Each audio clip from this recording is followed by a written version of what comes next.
So, Carrie, this is actually a huge honor to have you on the show because I don't think there is anyone I've binge watched more content in the last year than yourself. Ever since starting at MMU, I have binge watched so much of your content. I have watched it on holiday. I have watched it on planes. And I generally think as many, particularly for my audience, coaches should know about this so they can look after their clients' health. And I thought it'd be interesting today to go into all things menopause. But to start with, for people who don't know who Dr. Carrie Jones is, who are you and why are you dubbed the Queen of Hormones?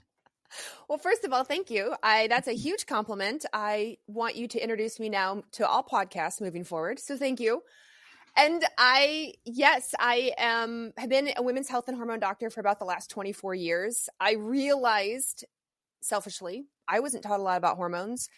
A lot of my patients weren't taught a lot about hormones. A lot of my friends didn't know about hormones. And so I thought I would get into it. So I did my residency in women's health, hormones, and endocrinology. I was in private practice for 15 years. I worked for a functional lab test called the Dutch test, which is a hormone test. So I just sort of stayed in this realm the whole time and have built up a lot of knowledge. And now, again, selfishly, perimenopause and menopause has become a huge area of focus for me because a lot of people, men and women, don't know about it. It was like this barren land of education. We all knew women had to go through it, but we didn't really know what it meant. Women were told to suck it up.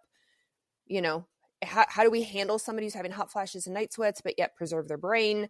Hormones were dubbed the demon. And that is all, of course, making a big 180 change. So I am really happy to be here today to lend education and get people excited about all things hormones, but all things midlife, perimenopause and menopause.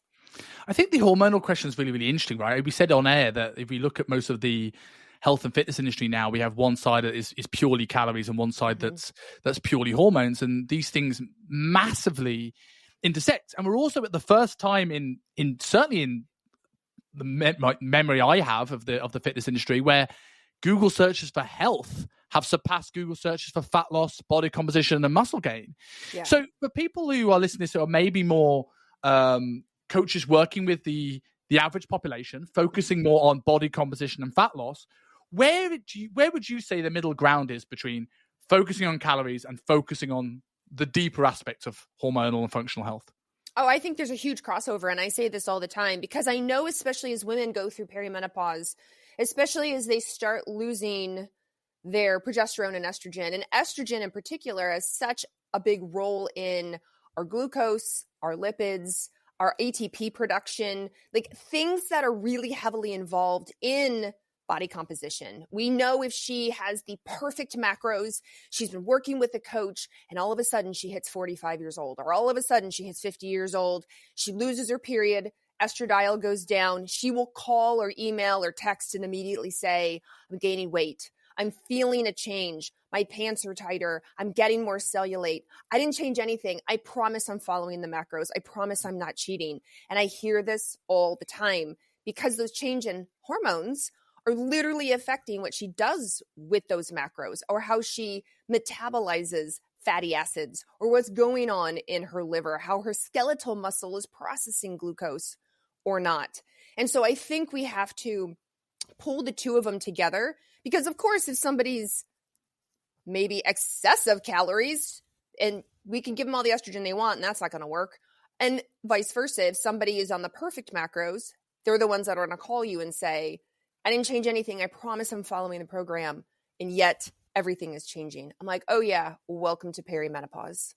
The analogy I've always given it to my students is like, I use an American football analogy. I'm going to butcher this from someone that probably understands American football better than I do. But I always like having think of the manager or the coach being like the hypothalamus, right? He has to come up with a game plan. He will talk to the pituitary, which is like his quarterback, and he will throw balls to his halfbacks and wide receivers, which are your endocrine organs, endocrine glands. And while, yes, you need to be in a calorie deficit to lose weight, and we'll preface this with a overarching word of weight here rather than changing body composition, to lose weight and potentially be in a slight surplus to gain weight of whatever sort that is. If you're coach is having a bombarded with the medium and he can't think about what he's doing, if the quarterback's arm is a little bit off, if all the halfbacks and wide receivers are running the wrong lines, you're going to lose to much poorer opposition than if you were firing on all cylinders. And this is why when I hear coaches talk about TDEE and they just go, that BMR is just coma calories. I'm like, that's like 60, 70% of your total daily energy expenditure. And we've got 15 to 20% as our liver. And we've got to think about our thyroid. And we've got to think about our sex hormones. And it's just this whole thing that is just brushed over as unimportant. Right. Because people haven't either, because like you said, like they've not been taught about them. They don't understand them. Or they've told that that's all that matters. Right. And then their client hits their late 30s. Everything changes and they're all of a sudden like, what am I doing? Are they lying on the diet? Are they cheating? So like, what are some of the things that coaches need to know about the menopause that they're probably missing right now? Well, first of all, it's not a disease and all women are going to go through it, assuming they still have their ovaries. There's surgical menopause where maybe they've had a hysterectomy, everything's been removed, and that's immediately they've been shoved into menopause. But if she still has her ovaries, then somewhere between late 30s to early 50s, she's going to go through this big transition where first the hormone progesterone is going to go down and then the hormone estrogen is going to go wild for a while and then it too will go down. So it's a whole 6 to 10 year transition that happens. And in this transition, I often say we're just backing out of puberty. It's like reverse puberty. Everyone remembers what it was like to go through puberty. It was a lot of hormone up and down. It was a lot of changes in your skin and your how you looked, your height, your voice, your cravings, your everything, right? Everything changes in puberty. For women, they get their period. Now we're backing out of it. So once again, she's having all the changes. In fact, I've read and researched multiple times over. We have 12 systems in the body if we pull apart all the systems. And menopause can negatively impact all 12. In fact, I was just reading research yesterday about the low-grade inflammatory state. The act of going through menopause puts most women in. And that's independent of diet. That is independent of calories. That is independent of exercise. Just the act of going through the menopausal transition increases what's called the inflammasome. So the inflammatory cytokines, inflammation in the gut, inflammation in the brain, and having all this inflammation is only going to contribute to all these symptoms, including weight gain, right? She's going to start to develop more what we call an android or apple-shaped body. So she's going to call and say, it's not in the hips and the thighs and the booty. It's moving up. It's moving up. And now I'm getting a belly. I'm getting these rolls. I don't understand. I have a gut like I didn't used to. What could be going on? And so I want coaches to realize, well, one, I don't want to scare them and to thinking like, oh my gosh, it's the end of the world, because there's an entire other side of menopause as well. That's really wonderful. But I do need everyone to know, like, our research is telling us she's going to be inflamed. We can get ahead of it, but she's going to be inflamed. Like I said, her cardiometabolic markers and function is going to be off, and it's going to impact all 12 systems. So if you can get ahead of that, if you can coach her on that, it's almost like when you're trying to get somebody pregnant, we do pre-fertility work, right? Preconception. Let's get you as healthy as possible to make a baby. Well, now we need to do perimenopausal work. Like, I need you as healthy as possible, but knowing when you go into this transition, you're going to move into an inflamed state, which is only going to cause all these downstream effects. So if you can go into it thinking this, it's way more than calories in, calories out. Obviously, that's important. But if you go into this thinking like, okay, I need to feed her for inflammation, however that looks. I need to train her against her inflammation.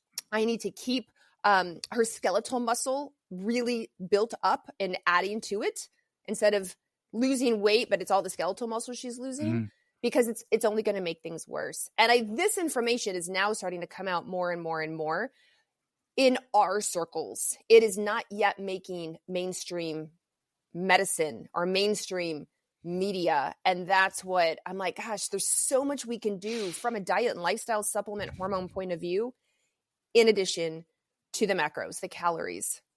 This is slightly off topic, but this is where I often see the rise of the evidence-based coach actually being sometimes can be a detriment to overall client health, because we are waiting for things to become mainstream consensus before they become things that we are going to talk about online. And we see coaches blindly following the research without really understanding sound principles. And there'll be people that have studied this for years, like yourself, that probably were getting ahead of this research. And now you're starting to see this research come out and going, this makes sense. And it's like using the example of the apple-shaped body. It's people will talk about spot reduction not being possible, where it is maybe not statistically significant for dramatic weight loss in a certain area, but I think we're having the wrong conversation. It is spot storage. Right. And I think we lose weight everywhere, but it's going to go back on to wherever it wants to go back on. And this, even just in a broader topic, just understanding this can have an impact on opening people's eyes to, okay, there's more to this than how much we move, how much we eat. So like you mentioned getting ahead of this. And obviously there's a few things we might want to talk about pre going through this change to make sure people are healthy. And one of the biggest ones I can imagine for most people is the impact of yo-yo dieting. What impact does yo-yo dieting have? And how potentially could it impact someone going through this change in their late 30s, early 40s? Well, I think everyone's probably either experienced it themselves or they have clients who have done a lot of yo-yo dieting, and it just gets worse every time. And it's almost like the first time they did it, they lost a lot of weight. And now the 10th time they're doing it, especially as they're getting close to 40 or in their 40s. And what's the first thing they say? Well, it's not working anymore. It used to work and it's not working anymore. And we know the damaging effects that yo-yo dieting can have, especially on women, because of its impact on our hormones, because of its impact, as you mentioned earlier, the hypothalamus, the pituitary, down to the estrogen, which is the big player, but also our progesterone. And so when women have this really long history of yo-yo dieting, which is not uncommon, then it's going to impact how she goes through perimenopause, because she's already going to be set up, I wouldn't say for failure, so to speak, but it's definitely going to be not set up very positively. You can almost predict in those clients, like, dang it, they're going to have a really rough ride if I don't intervene, help, educate, step in, just because of their whole history. And she's going to try to work her 40-year-old or 50-year-old body the same she tried to work it at 25 years old. And she is a whole new body at this point. It's a disservice to her to compare her 45-year-old self or her 55-year-old self to her 25-year-old self. But all women do it. They're like, I don't understand. I used to be able to just cut calories and get on the treadmill or the stepper machine, and I could easily lose 5 or 10 pounds if I needed to. And now, in fact, I gain weight. I feel puffy. I've gained, my pants are tighter when I try to do the same thing. I'm like, oh, you're in a whole different body right now. We can't do the same, but we have to do a lot of cleanup, knowing the amount of inflammation you probably have, mild or not, as you're going through this transition. So for people that don't know, for the people who are maybe firmly in the calorie crowd, why is that? Why is it that someone could lose 10, 20 pounds in their first diet and they struggle to lose it, whether it's coming up to the menopause or not, but as they go through more and more of these dieting cycles? I feel like the first time somebody goes through an extreme diet or any kind of yo-yo dieting, the body's like, oh, I've never seen this before. This is easy. Let's lose. And by the time decades have gone by and now they hit their 40s, the body's like, I'm not doing this. I can adjust to this. And oh, by the way, I've made changes already. The way we store fat as we get older, women get older into their 40s and 50s, when we have less estrogen, but more testosterone. Now, I don't mean elevated testosterone. I just mean relatively. Maybe your estrogens dropped down, but your testosterone stayed the same. So as a ratio, testosterone's winning. We develop more of an android shape. It activates the androgen receptors in our belly area and increases our risk for visceral fat. Well, visceral fat's really hard to lose when you've been yo-yo dieting for decades at this point. We know visceral fat's very inflammatory. It puts out all those inflammatory cytokines. We know is when we try to break apart the fat, maybe she's trying to do the crash dieting. She breaks apart the fat. She gets the fatty acids out. It goes into, I say, like the factories to use it, the Krebs cycle, right? And move on into oxphos to make ATP. It's not as efficient as it used to be. Estradiol is a big player for the Krebs cycle. Well, if you can't utilize it, then it's got to be stored somewhere. And it's often going to be stored in the apple shape and the visceral adipose, the fat around the organs.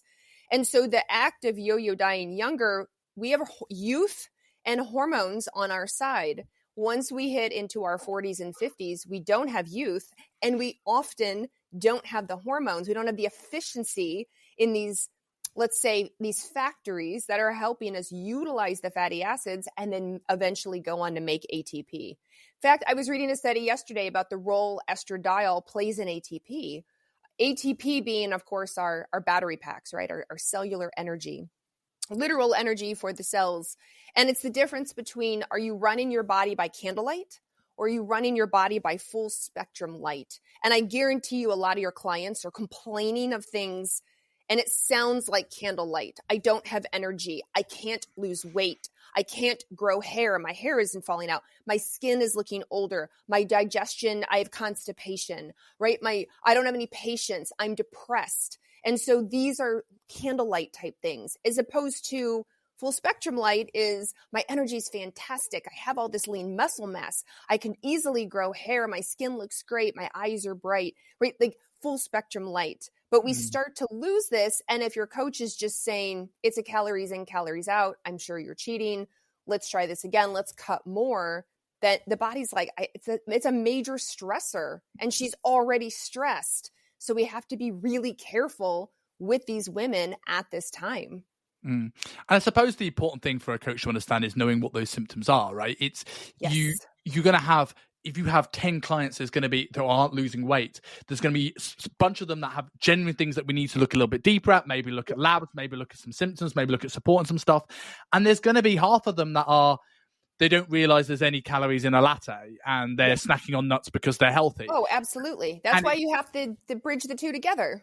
And it's knowing those symptoms and maybe able to look at things like food pictures and having a real good eye for how many calories in food, but also knowing, okay, this person has zero libido. This person is like crawling through their day. Yeah. So what, you obviously mentioned a bunch of them already, but what are some of the main symptoms that people need to look out for that their client might be starting going through this change, or even just in general when it comes to somebody's health that we should be looking a little bit deeper here? When we're talking, I actually did a poll on social media, but it aligns with research. I asked women, what were some of the first signs that for you that you noticed you were probably perimenopausal? And I'd say the biggest signs I learned were changes in their menstrual cycle. So it wasn't big changes. I would have women go, I changed by like 3 days or 4 days. And so they used to be a 28-day girl and now they're a 26-day girl or a 25-day girl or a 33-day girl. And again, not major change, but enough that they went, that's weird. Why am I changing by a couple days? The other second thing that I heard the most was insomnia. All of a sudden, I can't sleep. Carrie, I wake up at 3 a.m. I wake up at 4 a.m. I used to be a great sleeper, and now I can't sleep. Now, as other symptoms came through, it was like fatigue. All of a sudden, I feel fatigue. I feel that I don't have the energy that I used to. And then also mood. I don't have the patience that I used to. I'm feeling more anxious. I'm feeling quicker to snap or quicker to feel stressed out. I'm feeling more depressed or low mood. And then we get into the brain, like brain fog. I forgetting things, not as quick. Can't remember my neighbor's name, which is weird because they've been my neighbor forever. I go to do something on my computer and then I forget. So these are some of the, I'd say the most common in the early stages that women start to notice. Now, the kicker is you can chalk those symptoms up to anything, right? You can just go, well, of course, you have a full-time job and 2 kids and a household and you're married. Like, no wonder, like your stress is high, of course, or you travel a lot for your job. You know, you can blow a lot of these things off of, oh, I just haven't been taking care of myself. I've been burning the candle at both ends, not realizing, yes, and your hormones are also probably starting to shift. Now, libido is an interesting one that you mentioned because libido can kind of hit at any age. While we talk about it a lot in the perimenopausal, menopausal transition, I definitely have women in their 20s who tell me, like, I'm not interested. I don't want to. I have low libido. But it is not uncommon, let's say, as they go through this transition. Now, then we get into some of the physical stuff. Women will often report either my skin is breaking out again, like they're like, it's like puberty. My skin's breaking out. This is weird. They will report I'm getting more wrinkles suddenly, or I'm feeling more, my skin is thinning. It's more crepey. And hair. I have a lot of women go, I used to have such thick hair and now I have such thin hair. I'm losing hair when I didn't used to lose hair before, or hair texture is changing. I used to have straight hair. Now I'm getting wavy hair, or I used to have wavy hair and now it's getting more coarser. It's getting drier. And they're like, it must be my shampoo. It must be my water. It must be something I've eaten, because we've been trained in society to have a reason, make excuses. It must be my fault.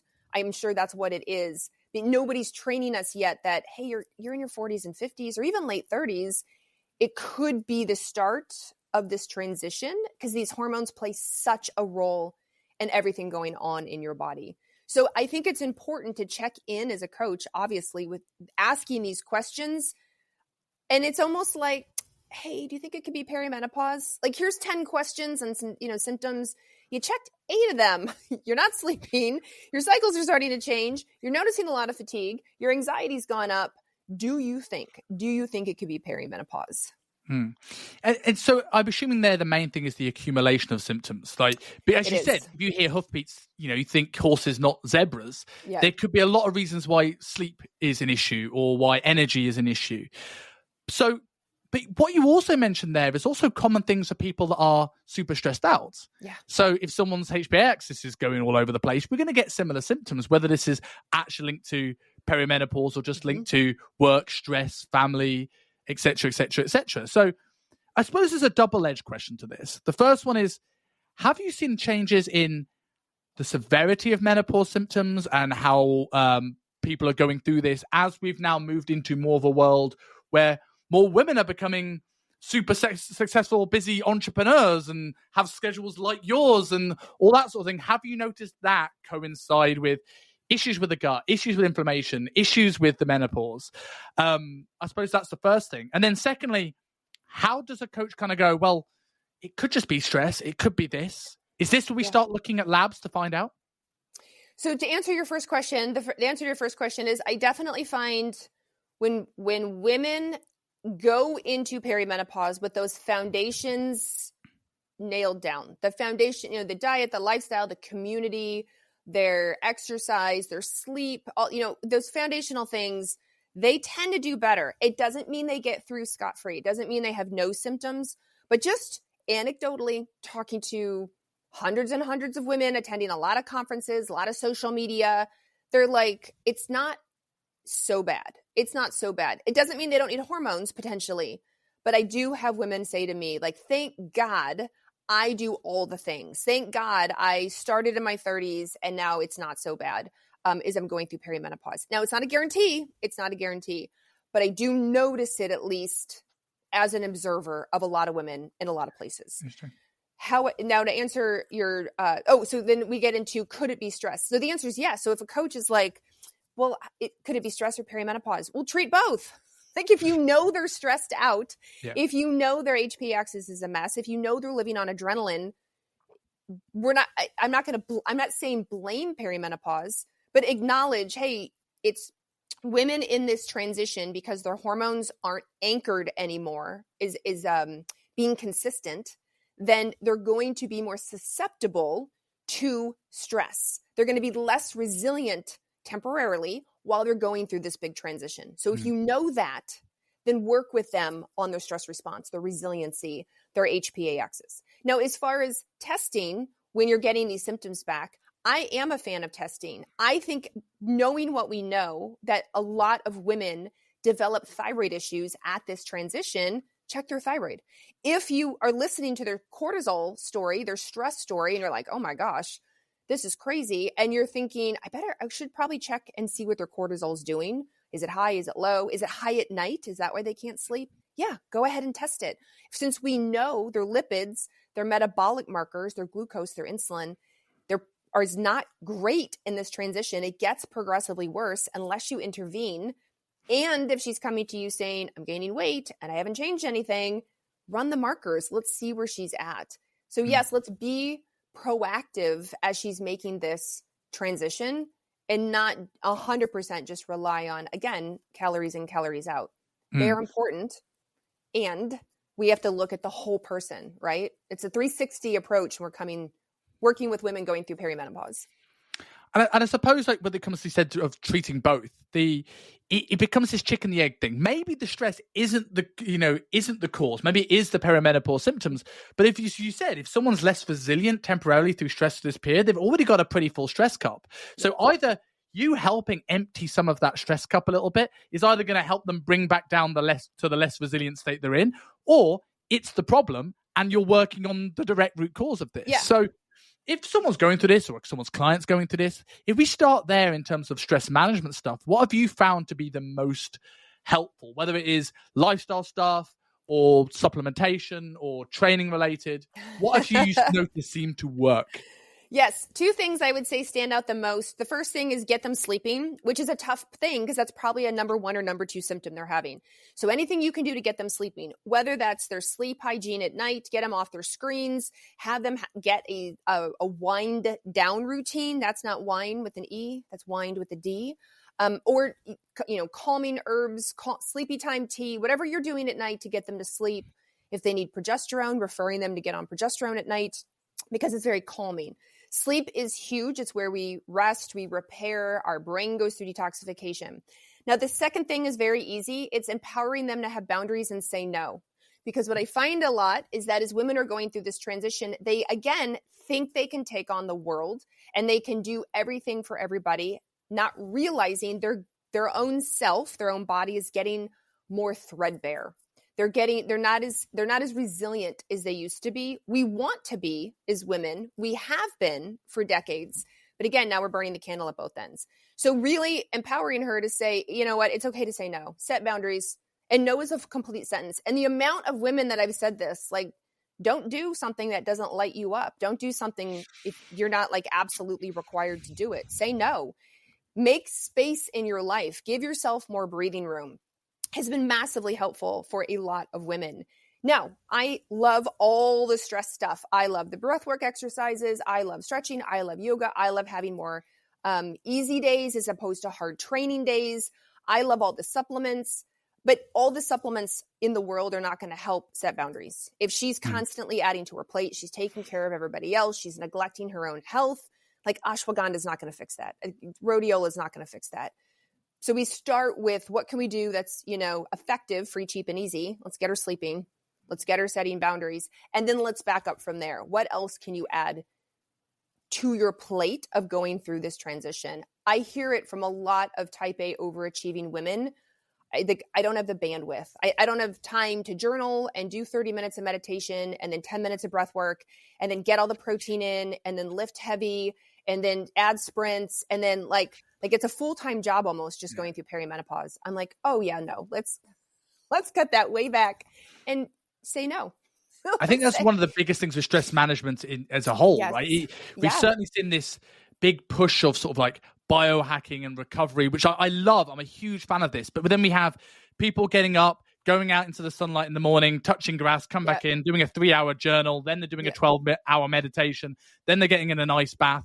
Yeah. And like your day's taken up. And it's such a, one is an individual component, but 2, there's just take stuff away before you add stuff. And for one person, yes, a high nervous system demanding workout on paper, looking at the principles shouldn't be a good idea.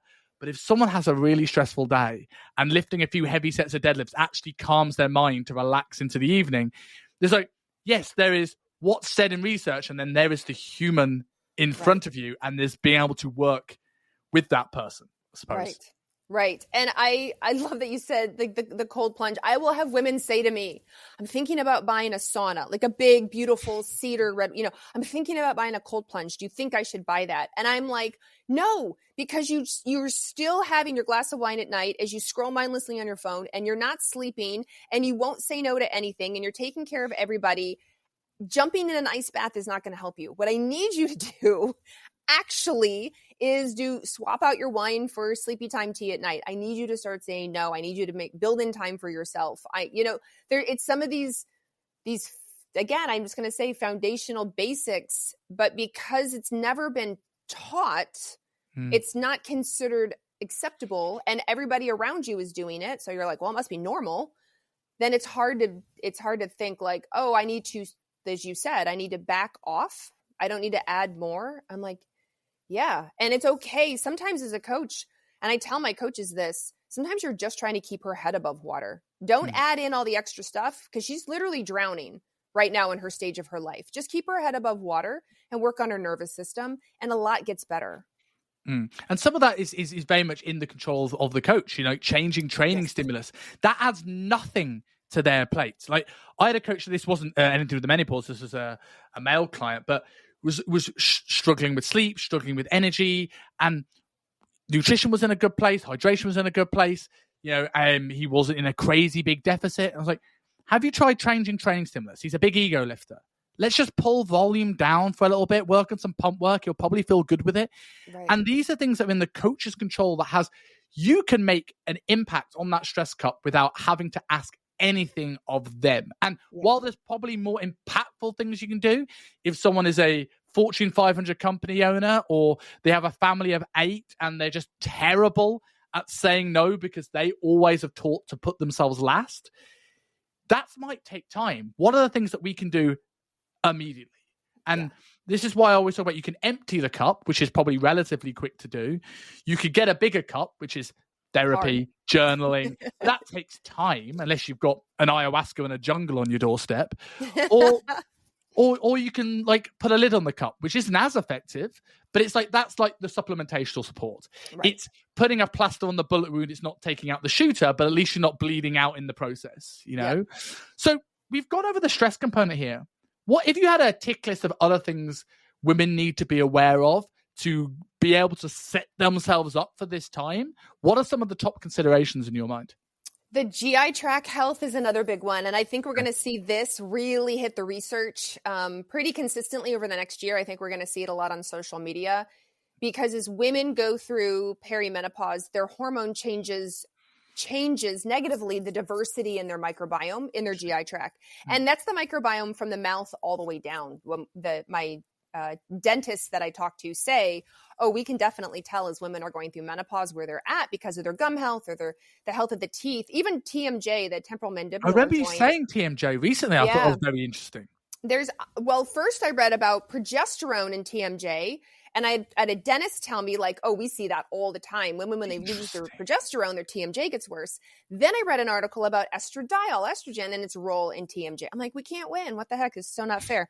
So from the mouth all the way down. So when these hormones change, estrogen and progesterone play a big role in how our tight junctions, right? Our gates in our large intestines allow things to go through.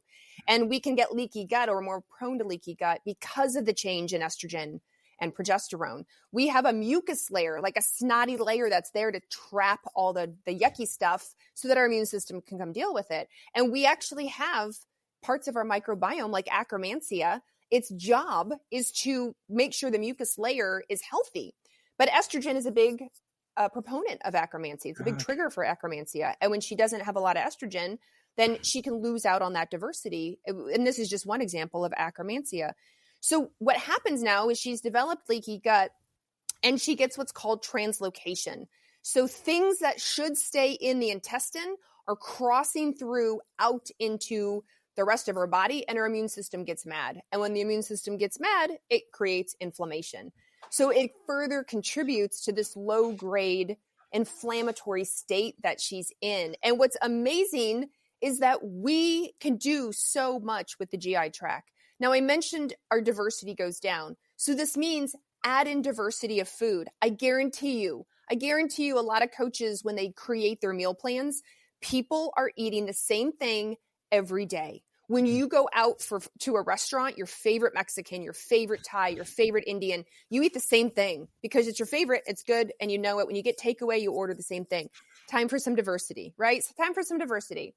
Adding in extra fiber, but changing up the fiber. What about things like jicama? What about things like artichoke? Like things that people don't normally eat, throw it in there every once in a while. Get some diversity. Eat the rainbow. Try a vegetable you haven't had in a long time. Rotate it through as it comes through the seasons. Then we get into things like resistant starches, which again can be very food based. I'm not asking anybody to do crazy supplements if it doesn't fit in their budget. We can do a lot with diet. But then if we do want to add in some supplements, now the research is focused on what's called a short chain fatty acid. And these are what we call postbiotics. So it's basically like what the microbiome essentially poops out. And it feeds the large intestine cells, the colonocytes, for their health. And a big one that's hitting the research, and it has for a while, but it's coming a lot more around menopause, is called butyrate. And as women go through menopause, our butyrate producers go down. So adding in, even as a supplement, adding in more butyrate, or this is why you're hearing more about the resistant starches, because they can be helpful, supporting akkermansia, because that can be helpful. Akkermansia is actually helpful for a different one called propionate, but it's still in that the short chain fatty acid family. And so by understanding, we've learned so much about the microbiome. There's a lot to learn, but I feel like a lot of coaches, especially in the functional world, have gotten gastrointestinal, GI, microbiome education to some degree. So no matter the age, we know we can support it a lot, but coming into menopause, like, oh my goodness, we need to support it right from the get-go. It needs to be absolutely part of the plan to reduce that leaky gut part, and then to reduce the inflammation that's driving up all of her other symptoms. That's really interesting. I always talk about the Seeger, the sort of mucus part, like a bouncer on a nightclub door. He lets certain things in and he won't let other things in. And if you don't pay that guy, he will get burnt out. He won't do his job. He'll fall asleep on the job, and then things will all of a sudden get through and attack our immune system.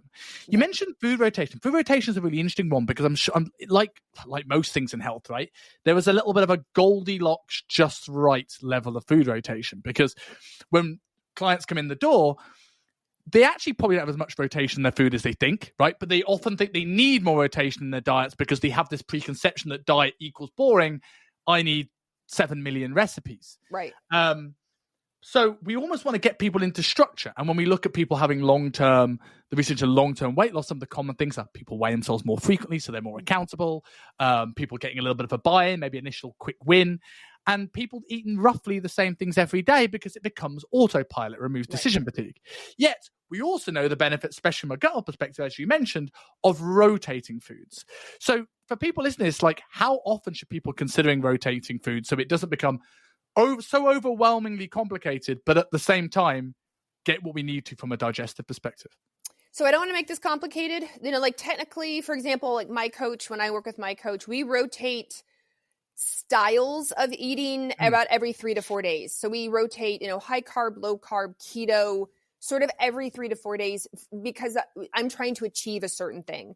But what I am also, if that's, some people are like, no, that's too hard.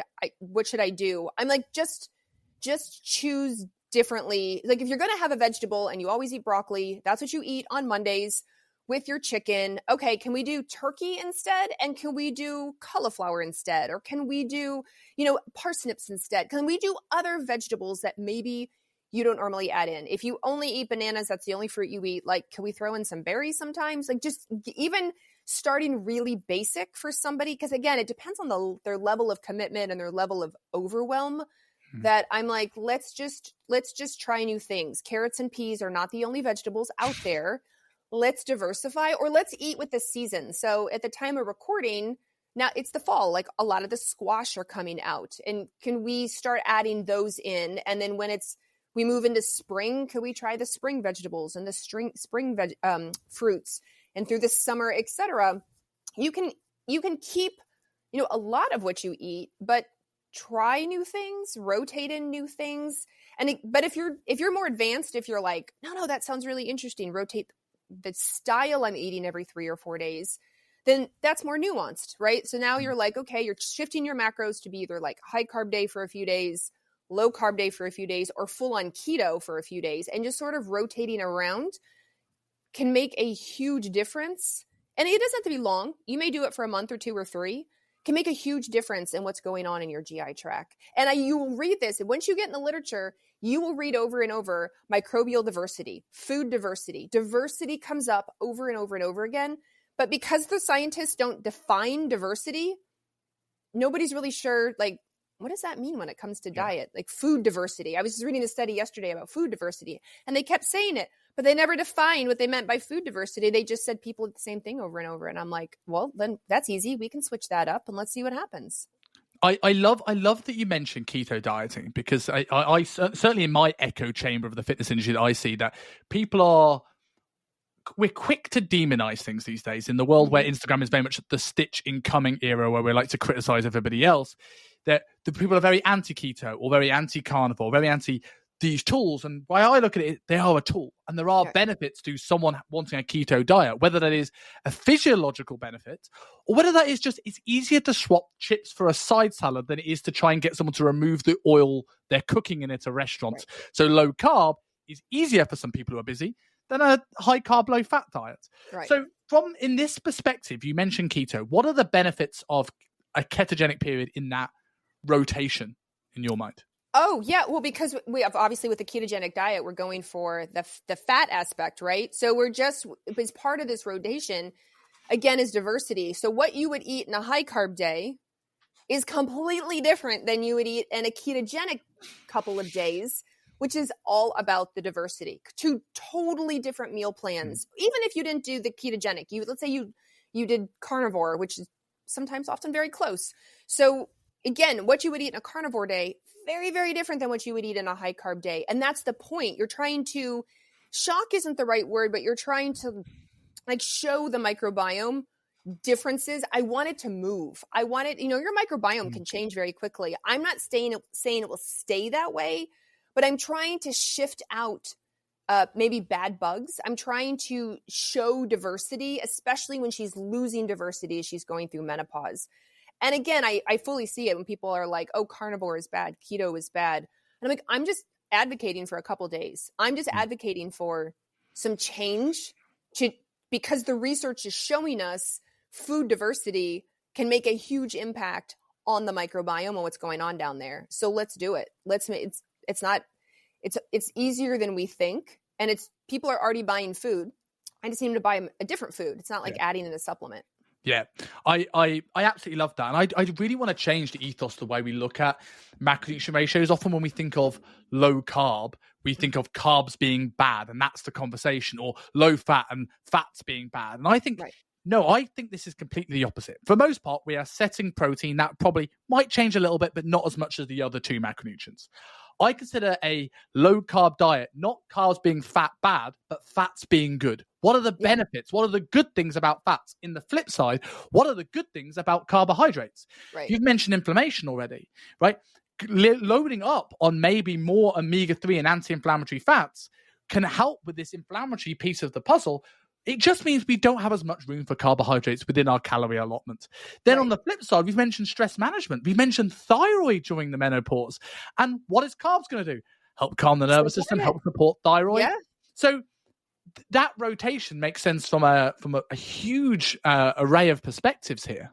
And women, because that's what we're talking about, women can usually get on board with that, because I'm not asking you to go carnivore forever. I'm not asking you to be high carb forever, although probably argue some people would like to do that. What I am asking is just to start rotating. And the great thing is, because it's customizable, people might say, well, my kids are in, all sorts of sports and my weekends are busy. I'm like, great, make your Friday, Saturday, Sunday, whatever you want.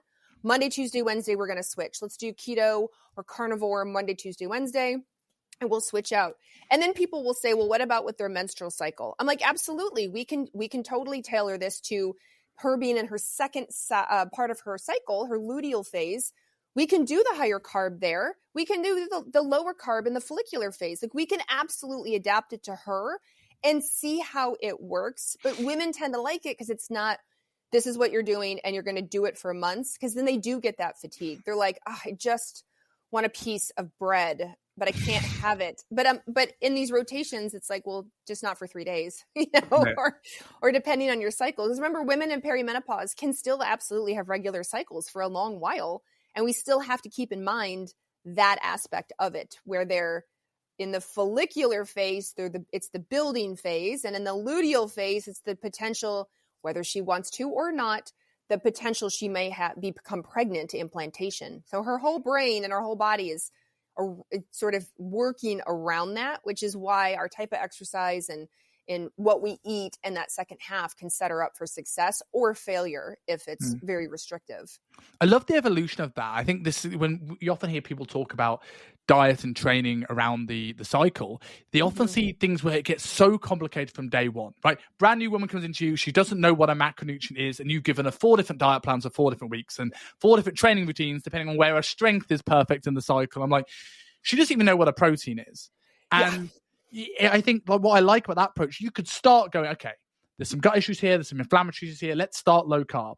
They get nailed good at that. And then you start to build up carbs maybe on training days. And then you kind of go, oh, I'm really struggling in my luteal phase. Okay, let's throw some carbs in there. Yeah. And you almost build the diet and the foundation around them. And then as you learn the individuals, start to tweak when and where you place these things around their personal life or how they're feeling, as opposed to overcomplicating when some people barely even feel their cycle. They don't even notice it. Don't make it more complicated. Another are flawed. Yeah.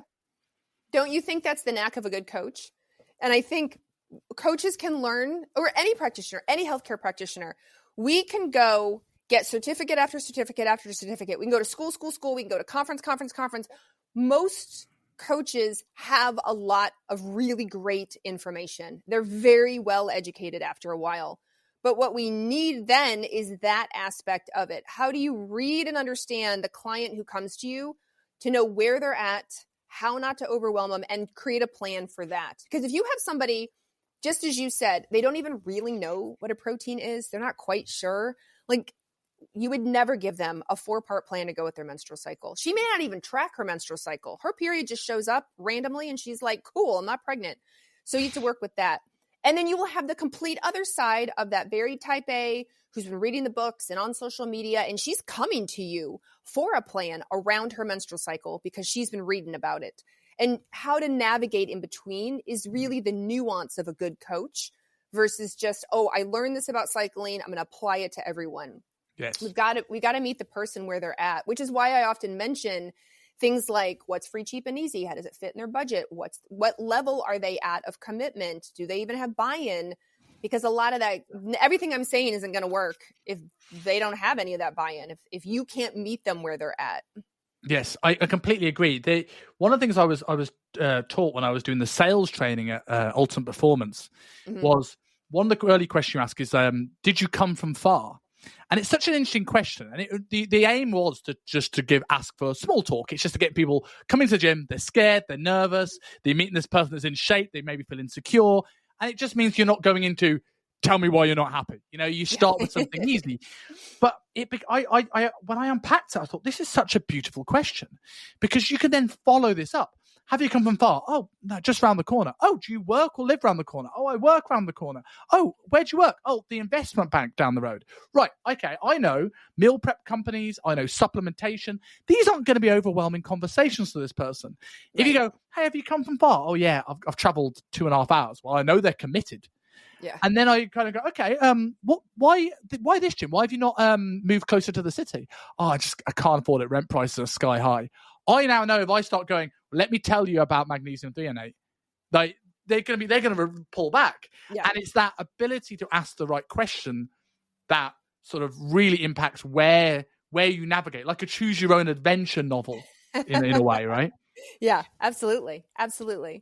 So going off the back of that in a way, actually, one more thing I want to ask you about digestive issues and food rotation. Yeah. What about fermented foods? So yes, with a caveat, because some people already know, oh my gosh, when I eat fermented foods, I blow up. I'm very bloated. I'm very gassy. I feel worse.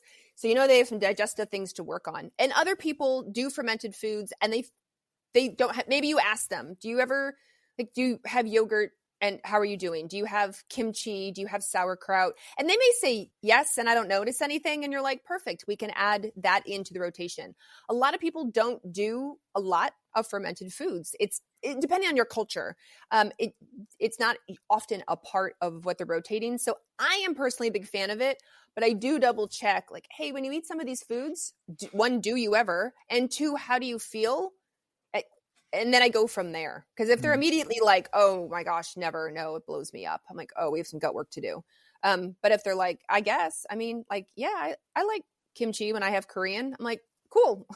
let's start rotating this through.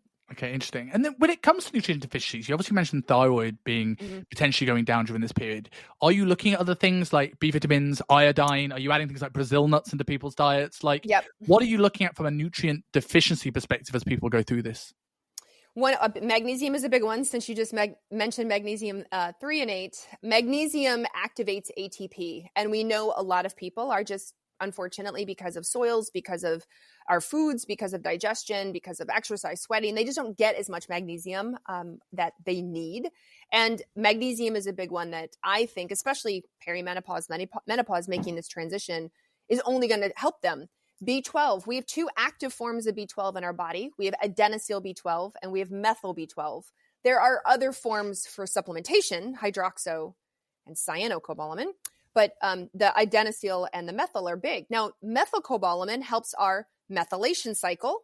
Adenosylcobalamin, or B12, helps our Krebs cycle. And so I test B12 and I may add in one or both of these B12s and see what's going on in the body. Vitamin D. D is a big one, especially if you live in an area like I do, like you do, that doesn't get a lot of sun. And remember, when you're doing vitamin D can suppress vitamin E, but you need also magnesium and K2 for vitamin D to be active. So you can see now, you're like, oh my gosh, this seems really complicated. This is why diet rotation is so important. This is why absorption from the digestive tract is so important. Can we get these nutrients in, or do we actually need to supplement? Now, as far as iodine, I don't generally test iodine, to be honest. I follow the work of Dr. Brownstein in Michigan, and who is not the biggest fan of testing for a lot of reasons. But I can absolutely, if I'm working with thyroid, for sure, can often add in iodine is part of the protocol that I'm doing. You mentioned soils and things like that earlier on. I think this is another really interesting topic here when it comes to like toxic load. I know this is something you spoke about in general, but I think it's a really interesting topic because it's one that, again, we see 2 camps. We see the people that think everything is going to kill you and they're in a supermarket with their shirt off telling you everything's toxic. And we have the other group of people saying your liver's pretty resilient, you don't need to worry about it. And both of those camps are really wrong. We see people being overwhelmed by they have to change everything. They can never look at a plastic water bottle again, and that causes more issues to the HbA than it ever will to the liver having that thing. Right. So where do you stand on toxins? What's important? What do we need to know? What are some of the easy wins that people can do? And is this become more important as we get older and they're less resilient to stress? I think so. Yeah. And in fact, there's some cool or scary research coming out talking about the forever chemicals, the PFAS. So the forever chemicals are in like your waterproof stuff. It's in pots and pans. It's in your flame retardant, like the clothing for children, or your sofa, your couch. But these forever chemicals are now being linked to earlier menopause, potentially, and worsening menopause. Some of these chemicals have already been linked to other conditions, PCOS, polycystic ovary syndrome. But now we're starting to see it like, how is it screwing up this whole transition as women get older? Or what is it doing to their ovaries and their follicles? Again, they've already looked at fertility. They've already looked at PCOS. So now we're just moving up in the age group. And so what I tell people, I gauge toxins based on, again, it's the knack of being a good coach. If they're ready for it, we have the toxin talk. Like, what can we swap out or get rid of? If they're a candle burner and they come in, they're wearing a perfume, they're big into scents, their laundry detergent is scented, we start to have the conversation of like, I don't need you to break the bank, but I do need you to start switching out. Let's go for some cleaner, greener stuff as you run out of it. When you run out of your skincare, what could we consider swapping it to? You're going to buy it anyway. Let's try to find something that's maybe a little healthier. Your home, you live a lot of time in your home. People who work from home, I'm like, are you doing a lot of candles? What's your air quality like? Again, we're just sort of slowly moving through this because I don't want to overwhelm them and I don't want to scare them. Our toxin load will never be zero, and we're human. We do the best we can. But I definitely know that it contributes. And I've had so many women anecdotally just report, these are the key things I gave up, and wow, I can tell a difference, or my skin looks better, or my asthma got better, just things they never put together. Their hormones, their PMS got better. I'm like, yeah, I think it's an important conversation to have. I don't scare them. I meet them where they're at, but we do have the conversation around toxins. I think it's just being aware that it's important, right? Like for sake of argument, like I'm living in this flat at the moment, and there is a mold issue in this flat, and it's gotten worse, particularly in the bedroom, which is weird because it has the least moisture. And that's something like, okay, I could just completely ignore that and go, God, why have I got a sore throat or tickly throat? Me knowing that, which means I will either fix it or move. And it is something that, okay, at least I know that the health implications are that. Not to scare me, but it's just so I'm not letting things go over my head and then wondering why my health has been affected for it. And in that same way, it's like the reason why I don't think enough people take toxins seriously is because it's very, very difficult to test. I can test X toxin has this impact on health or not, but it's very rarely one. It's the accumulation of several. And if you tried to test what the impact of several toxins had on you, that would be a bad study because you're not controlling all the variables. Right. So it's kind of things like, okay, we're never going to get research to back this up, but we've got enough anecdotal stuff to go, okay, it's maybe worth paying attention to it. But if we scare people, we're causing more issues with stress than the toxins would have ever done in the first place. Right. That's why I ease into it. I ease into it depending on the person that I'm talking to. Now, you can have people the other way. I absolutely have had patients who are so freaked out by all the toxins that it is stressful to them. They're struggling to live their life. And so then you're trying to reverse coach them in not to, but more, I mean, again, I'm like, how do I word this? You're reverse coaching them in like, it's okay to relax. You're doing a really good job. You don't have to avoid all plastic everywhere in your life. You can't. You absolutely, like, we're just trying to do the best we can to support our body. And in the meantime, I'm trying to support the liver, the kidneys, the intestine. Like, I'm trying to support the things that like hopefully can get rid of these chemicals at the same time. So I do have the extremist patients who were like, I've read all the books, I follow the social media, I only use glass, and I refuse to drink out of plastic, and I won't wear any makeup anymore, and they just have gone so far down that they're just so stressed out. I'm like, ooh, okay, now you're not living your life, and now you're so afraid that if you touch or stare at a plastic water bottle, you're going to die. And that's not the case. Like, let's back you off the other way. What could people, you mentioned being resilient to it and looking at working through the liver and the kidneys, things like this. What are some things that people can do to make them more resilient to the toxins in their environment? Well, a big toxin that people forget about that takes up a lot of space in the liver is alcohol. And I laugh because people, it's because it's legal and because it's super accepted. Then they're like, no, my glass of wine, my pint, that's not affecting me. I'm like, well, it has to get broken down by the liver, and it's a whole process, and it uses a lot of resources. So if you are having a glass of wine or a pint every night and you're having all these hormone symptoms, hey, look, let's do a trial of no wine or no pint or no whatever you're doing for a bit and see what's going on. Now, the liver does use a lot of resources. I know on social media, there are experts who say you don't need to support the liver because it's a perfect filter, and it does its job. And it is a perfect filter. You're born, hopefully, in theory, with a perfect filter, just like your car filter, the filter for the heat in your house.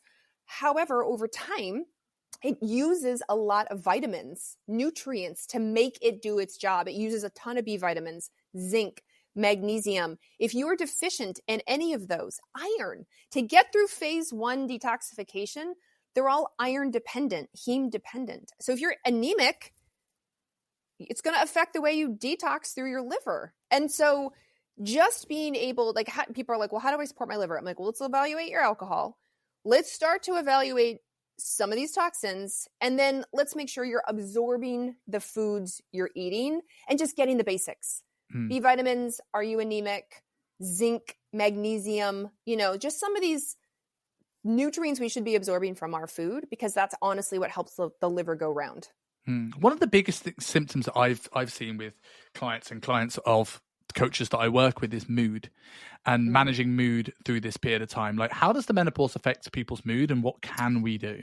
Huge, huge. I just read a study yesterday, actually the National Institutes of Health, I think it was ours, the NIH, not yours, but I think the NIH said that 50 to 74% of women going through this transition struggle with mood, whether it's anxiety, overwhelm, depression, panic, etc. So it's a huge amount. And a lot of it is the downshift in hormones. So the downshift in estradiol, the downshift in progesterone, because of the role they play in our neurotransmitters in our brain, serotonin, dopamine, GABA, so they can help us feel calm or happy or, relaxed or, less depressed, etc. And then those play a role in other hormones such as oxytocin. Oxytocin is our love hormone, our bonding hormone. Do we feel like we want to go hang out with our friends, be with our family, or do we feel more withdrawn? We don't want to, we're more introverted, which can then perpetuate more mood issues, of course. So yes, a big percent of women as they're making this transition can struggle with all the mood stuff I just said due to those hormones. Now there are lifestyle, diet, foundation, sleep play a role in mood. Obviously, if you haven't been sleeping for a while, your mood is probably not that great. If you're really stressed out, you probably don't have a lot of patience. Maybe your anxiety is high. And if we can get that support for those hormones, estrogen, progesterone, that can make a world of difference in how people's, not only their brain functions, but their mood as well. Going you obviously mentioned getting that support, and I want to go into a little bit about HRT in terms of where should people get started with this. But actually, I want to almost skip a step and come back here just on that topic of mood, because often people will get support and they'll be looking at mainly at estrogen and progesterone. And often it's very ignored as of adding in testosterone into a HRT cycle. And I've seen this be the reason why people's mood has hit the absolute floor. Because this is not going to be the thing that's mentioned, when should we consider testosterone in a HRT cycle? And what's the conversation people should be having with their doctor to even look at this? Well, what's interesting is testosterone, at least here in the US, it is not FDA approved for mood, right? It is not FDA approved. Actually, for a lot of things, it's used off label when used with perimenopausal or menopausal women. But I love testosterone. When I recommend testosterone, I will be honest, I usually start with progesterone and estrogen first, or we'll do progesterone first and then estrogen, because most women lose estrogen before they lose testosterone. And what I've seen sometimes is if they get on testosterone without supporting the other hormones, they may notice their mood is better, but they can tend to notice that their metabolic symptoms get worse or their weight gain gets worse. So again, if aromatization? It's because of the testosterone imbalance between estrogen at the receptors. Okay. So in the midsection, women have a lot more androgen receptors. And then in our hips, our thighs, our butt, we have a lot more estrogen receptors. So when estrogen drops down and then we're just giving them all sorts of testosterone, it's reinforcing the androgen receptors and could potentially push. So for example, like a PCOS, polycystic ovary syndrome, android type body, they develop usually insulin resistance, high glucose, and notice their weight gain is around the middle. And women going through this transition, if they go on testosterone too much or too soon, they may notice that as well. It's activating sort of that aspect of the metabolic. Now, not all women, but some women. So this is why I do appreciate testing, because I want, and what's going on with their body shape and their metabolic health before I just start with testosterone is the very first thing. They may need the progesterone estrogen part first for a while, and then I add in the testosterone. So I'm not opposed to testosterone. I'm just strategic in how I do it. And you mentioned, do you add progesterone and estrogen at the same time, or are you starting progesterone first? If so, why? So oftentimes women will want progesterone first because they will still be getting their period. They'll be in their maybe late 30s, early 40s, having symptoms, but their symptoms are very progesterone. They're not calm. They can't sleep. Their periods are getting heavier. Their PMS is worse. Very progesterone type symptoms. So I'm like, let's start with progesterone. Then as they move through and start losing their cycles, they get more low estrogen symptoms, hot flashes, night sweats, dryness, joint pain, muscle pain. Then I'm like, okay, now it's do estrogen. Now, this is assuming somebody has come to see me early. Other women are coming to see me and they're 50 years old. Nobody's helped them. And I'm like, oh, you need everything. like, let's just jump right in. If you're a candidate, right, and we've all decided this is a good thing, you need it all. But assuming somebody started really early with me, we usually start with progesterone, then add an estrogen, and then evaluate for testosterone. So just to kind of like tail off with this, now we've looked obviously at HRT, and you mentioned testing being one of the precursors to see where things are at. And it can be a bit of a minefield when it comes to testing. And also when people go to the doctor, you will ask for, let's say for sake of testosterone, you will just get total. You ask for thyroid, you will just get T4. So what are the key markers that people need to ask for when it comes to looking at a blood panel? And if the budget allows, when should we look at further testing like Dutch, which might give you a bit more in depth? When you're looking for thyroid, obviously, probably like yourself, I like the whole thyroid panel. So I'm looking at TSH, and I'm looking for, so TSH is thyroid stimulating hormone, and I'm looking at free T3 and free T4. If they'll allow it, if budget allows, then I would, and the symptoms apply, then I'll do the thyroid antibodies as well. So thyroid peroxidase antibody, thyroid globulin antibody. Those are the two Hashimoto's antibodies. Okay. And then if I need it based on maybe symptoms, history, family history, prior labs, I will do a reverse T3 as well. Not always, but sometimes.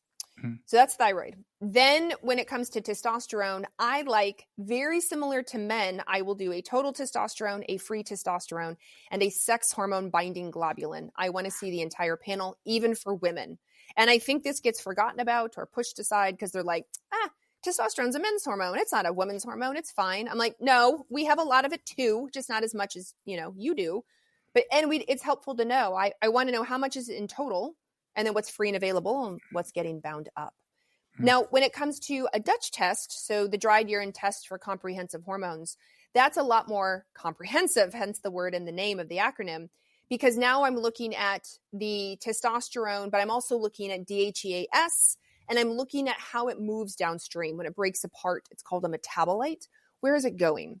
I'm looking at progesterone and how it breaks apart. I'm looking at estrogen and how it breaks apart. But I'm also looking at cortisol. So I'm looking at cortisol through the day, which is really nice when people go, I cannot sleep at night. I feel really wound up, or I'm so tired at 3 p.m. I don't know why I'm so tired. So I can get these cortisol points through the day. It also looks at melatonin, which is a huge one for sleep. And of course, as people age, they don't produce as much melatonin out of their brain than when they were younger. And then lastly, that does an organic acid panel, which is where we look at markers that are indicative of nutrients. So there's a B12 marker, some B6 markers, glutathione markers, some inflammation markers, so that go with hormones. So it's a very comprehensive test. And I may not start with that, especially if she's in the throes of perimenopause and her cycle's all over the place. I may just be working to support her foundations, get her feeling better, reduce a lot of these symptoms. Depending, I may need the cortisol. I may want the organic acids. I may want to know these downstream effects of her estrogen and progesterone. And then I will add in a Dutch test. You do have to be careful, though, of testing estrogen and progesterone. If she has really irregular cycles, then it's not worth it, because it's the wild, wild west when she's all over the place, and estrogen and progesterone get caught up in that. So I usually will, if I'm going to do those two markers, I will wait till she's fully menopausal, postmenopausal, or I will do it early when she's still having regular cycles. Then I will look at estrogen, progesterone. The other markers, androgens, thyroid, etc., cortisol, you can do wherever she's at in this transition. What about things like lipids, blood sugars? Does that tell you any information?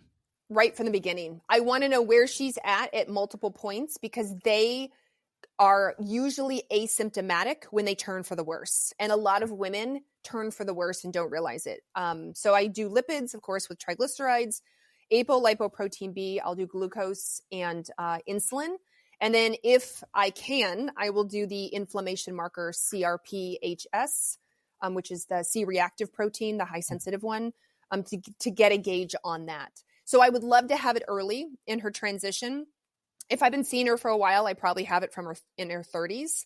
And then I would love to keep tabs on it yearly at her physical, because the minute it turns, she's not going to know it. She's not going to know that all of a sudden her particle count has gone up, her glucose is really high, and that puts her on the cardiovascular risk train, and I don't want her on that train. Of course. That this has been incredibly interesting. I've you've lived up to the hype I gave you in the first sentence of the show for absolute sure. And there's stuff in that I have no idea about, and there's stuff that's a good recap from someone that's way more versed in this topic than I am. So this has been an absolute pleasure. Before I ask where people can find you, I have one closing question. And before I ask I ask this to everybody because I've been very, very gifted with the network that I have, been working in this industry for 15 years, to get some of the brightest names, including yourself, in the health and fitness space. And often when a new coach looks at this, they can often get very overwhelmed thinking that person's different to me, or they live a different life, a lot of coaches are scared of being wrong. They're scared of asking the questions. And I think it's being open to that and understanding that everyone has gone through that and made a ton of mistakes and changed their mind and stuff is the reason why people get to where they are. So what is, and this can be in health and fitness, this can be outside of health and fitness. What's one thing that springs to mind when I ask you, what have you changed your mind on? What have I changed my mind on? Oh my goodness. It's deliberately vague for this exact reason. I know. I can see that. I'm like, what have I changed my mind on recently? Or even just in general. Let's see. Actually, I changed. I used to, when I was in practice, I used to do, I was never afraid of hormones. Even with the study that came out, the Women's Health Initiative that said hormones cause cancer, I was like, I don't think single-handedly it can cause, like, we have them in our body. That would, anyway, I didn't buy into that at the time. However, what I used to do is I used to do progesterone and testosterone often together, and I couldn't figure out why it didn't always work, or they got worse, or again, like the blood sugar would go crazy, they'd gain weight. And then now recently, with the testosterone estrogen ratio papers coming out, I'm like, oh, because I had it wrong.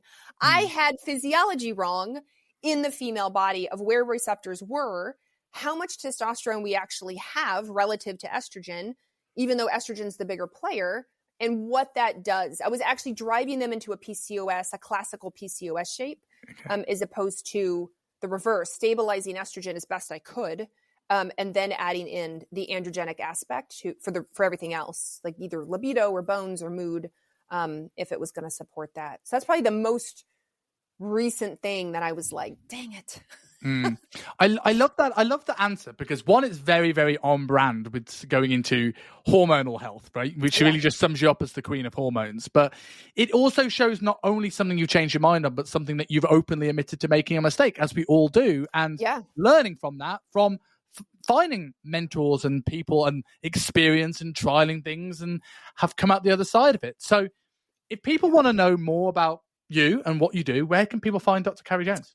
They can find me on my website, drcarriejones.com, and I spend a lot of time on Instagram at dr.carriejones. Those are probably the two. Oh, and YouTube. I'm at Dr. Carrie Jones on YouTube. I have a YouTube channel now, so yeah.